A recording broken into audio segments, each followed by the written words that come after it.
Hey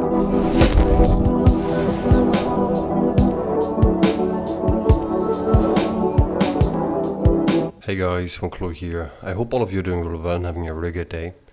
I'm really sorry that I haven't uploaded a couple of videos in the last couple of days. I'm currently sick and I need to get well again.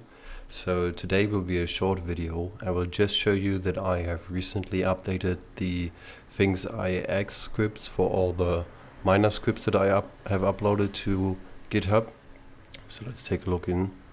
So if we now use the command in our miner, you see that you have a new option called install update automation, and if we select this and install this, you can see that it will tell you now we will install and automate the device to update the forwarder every time there is an update. And if we take a look into our Docker containers, we can see that we now have a watchtower, and this watchtower is specifically looking for the ThingsIX forwarder, so it is just updating this ThingsIX forwarder. You can find this option in every script that I have uploaded. You just need to take a look. Maybe it's number 3 or number 4. Just take a look, but every script has it now, and after you run this, you no longer need to update your ThingsIX gateway. Everything will be automated as long as you use the scripts that I provide.